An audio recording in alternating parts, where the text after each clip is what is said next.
Assalamualaikum, apa kabar? Banyak yang bertanya kepada saya dari sosial media khususnya tentang usaha kuliner. Katanya, Kang, langkah-langkah apa saja sih yang tepat untuk membuka usaha kuliner? Nah, saya akan coba ya menjelaskan di sini. Kalian ya sekalian untuk menjadi bahan pertimbangan oleh saudara yang mau buka usaha kuliner. Ada dua macam namanya modal. Pertama, modal dana. Kedua, modal ilmu. Dua-duanya penting. Tapi ada satu hal yang harus diperhatikan tentang modal ini. Sangat penting, yaitu modal ilmu. Karena ilmu akan menentukan apakah berhasil, maju, malahan mundur usaha kita. Jangan terlalu percaya diri dengan apa yang kita miliki, tentu aja misalkan modal ya, modal dana. Jangan mentang-mentang kita punya modal besar, misalkan, wah kita modal besar nih, pasti yakin akan maju. Itu salah besar. Banyak yang usaha modal besar, tetapi dia terlalu percaya diri, nggak mempelajari lebih dahulu ilmunya. Nah, akhirnya kolab. Harus benar kolab. Malahan diterusin, modal aja keluar terus. Nah, itu efeknya kalau bila mana kita hanya punya modal aja, tanpa dilandasi punya ilmu. Bicara tentang ilmu untuk kuliner, ada beberapa aspek. Pertama nih, yang paling awal ya, aspek lokasi tempat usaha kita. Misalkan nih, kita sudah mempunyai tempat usaha di depan rumah kita. Sebelum kita menentukan menu apa yang akan kita jual, kita harus melihat dulu sih, survei ya. Lingkungan tempat usaha kita ini, segmen pasarnya apakah menengah ke bawah atau menengah ke atas. Kemudian pangsa pasarnya, apakah tempat usaha kita ini ada di lingkungan padat penduduk, ada lingkungan perumahan, perkantoran, atau perkotaan, pinggir jalan raya, atau dekat pasar. Nah, baru kita bisa menentukan yang potensial menu yang akan kita jual seperti apa. Kemudian aspek menu. Jadi selanjutnya tahap kedua itu aspek menu ya. Nah, setelah kita menguasai tadi pangsa pasar, segmen pasar dan lokasi ya, menu apa yang tepat di sana? Jangan memaksakan kita punya menu ya. Misalkan tujuan kita pengen nasi goreng misalkan ya, atau ayam goreng, ayam bakar. Tetapi ya lokasi kita, segmen pasar dan pangsa pasar tidak mendukung. Jangan memaksakan. Nah, harus kita sesuaikan gitu ya dengan lokasi kita. Biarpun menu tersebut kita nggak suka, tapi tujuan kita kan mencari rezeki. Kita jual produk yang disukai orang kan, pembeli. Nah, dalam aspek menu ini ya senantiasa harus benar-benar kualitas ya. Kualitas rasa, kemudian bahan-bahan yang digunakan yaitu ya dipastikan harus baik gitu ya kualitasnya juga. Kemudian menu tersebut jangan flat untuk selamanya itu saja. Itu berikan suatu inovasi, varian, biar banyak pilihan gitu ya, ada pilihan. Itu dan menghindari kebosanan pelanggan dengan menu-menu yang biasa. Dan misalkan menu ini mau di konsepnya itu, misalkan variannya itu ada 3 varian minimal ya. Jadi untuk pilihan para customer. Nah, misalkan inovasi misalkan perubahan ya atau penambahan, mau per bulan sekali atau ya menurut volume menu kita sebelumnya. Nah, itu aspek dari menu. Kemudian ketiga, aspek daya tarik tempat. Kita buat tuh tempat kita terus sedemikian nyaman.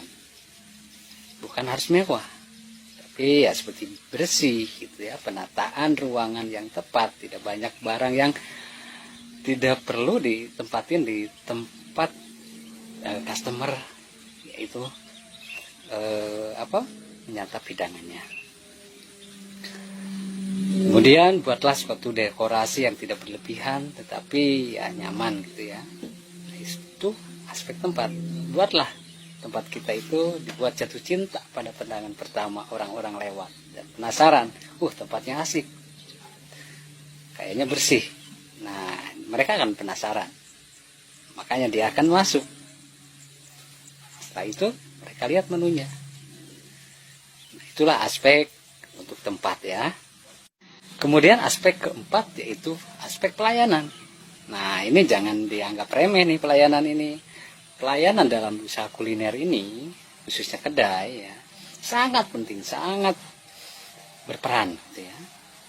Bila mana pelayanan kita ya kurang baik, pasti orang itu akan malas lagi datang, biarpun tempat kita menarik, biarpun menu kita variatif, enak gitu ya. Tapi pelayanan yang kurang baik, mereka akan ilfeel, gak mau datang lagi. Apalagi mereka akan jadi bumerang, bilang sama semua orang atau kerabat, temannya, atau keluarga gitu ya. Wah, di sana tuh enak, tempatnya enak, menunya variannya banyak. Tetapi orangnya yang melayaninya judes, gak enak gitu ya pelayanannya. Nah, aspek pelayanan ini harus benar-benar dipahami tentang ramah-tamah, harus supel gitu ya, bisa interaksi, harus bisa jadi direct selling, yaitu direct selling ini menawarkan produk kita gitu, senantiasa tertarik si customer itu untuk membeli produk kita. Nah, itu namanya pelayanan ya, pelayanan yang excellent. Kemudian kelima, aspek tentang perhitungan. Salah satunya ini ya, perhitungan namanya perhitungan modal ke harga jual.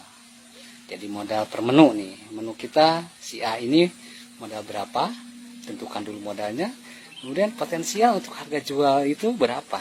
Nah, itu harus diperhitungkan, karena kita harus melihat modal sampai harga jual harus tepat itu, karena adanya proses ya, dan manpower, jadi tenaga kerja ya. Kita harus menghitungkan aspek modal produk, aspek tenaga kerja, aspek misalkan yang lain, misalkan listrik, gas dan lain-lain. Nah, itu harus diperhatikan. Jadi jangan diraba-raba kalau menentukan harga, ada perhitungannya. Kemudian lanjut ke aspek quality control. Nah, semua aspek, semua ya, tempat, pelayanan, kualitas ya, kualitas produk kita harus konsisten, apalagi bisa meningkatkan lebih baik. Itu quality control semuanya. Nah, kemudian lanjut ke tentang pembukuan. Ya, manajemen pembukuan. Bagaimana kita bisa memanage pembukuan output, input, barang keluar atau uang keluar. Harus tertata. Dan uang pribadi dan uang usaha, usahakan jangan tercampur. Itu aspek keuangan. Selanjutnya, aspek strategi marketing. Nah, ini cukup penting juga nih. Ya, semuanya penting sih aspeknya ya. Strategi marketing yang efektif itu seperti apa? Banyak cara gitu ya, seperti halnya cara yang jadul, sebar brosur gitu ya. Kemudian ada promo, diskon, atau ya ada challenge gitu ya. Nah, kemudian misalkan menggunakan IT ya, artinya sosial media, Facebook, WA, IG, dan lain-lain. Dan bila mana di daerah kita ada perusahaan seperti GrabFood, ShopeeFood, GoFood, gitu, itu juga bagus gitu ya, untuk strategi yang efektif. Kemudian tambah lagi strategi yang cukup efektif ini, seperti misalkan ada layanan delivery ya, memudahkan orang, tidak usah misalkan datang ke kedai gitu ya, kita delivery. Nah, kemudian ada terobosan lain untuk membuka catering, kesempatan catering atau pesanan PO ya. seperti sasaran kita nih, perkantoran, baik perkantoran swasta atau perkantoran pemerintahan, ya seperti dinas. Karena mereka itu sering banget ada namanya meeting, koordinasi tiap dinas juga. Nah itu sangat berpotensi gitu. Kita senantiasa bisa presentasikan produk kita. Nah itu mungkin beberapa strategi marketing yang efektif. Nah mungkin sebagian tahap-tahap ya, tip ya, saran bila mana kita mau buka usaha kuliner yang tepat. Jadi modal dana itu yang kedua. Jadi modal pertama itu saja, modal ilmu. Oke, semoga tip-tip dari saya itu bermanfaat, bisa diterima. Dan bila mana ingin lebih mendalami, lebih lengkap lagi ya tentang tip buka usaha kuliner, monggo ikut member kursus saya. Bisa offline atau online. Insya Allah saya bimbing sampai paham dan siap untuk buka usaha kuliner. Oke, sekian dari saya. Semoga apa yang kita rencanakan dalam usaha kuliner sesuai dengan harapan kita. Perbanyak silaturahmi, perbanyak ilmu. Oke, have a nice day. We'll be success. Assalamualaikum warahmatullahi wabarakatuh.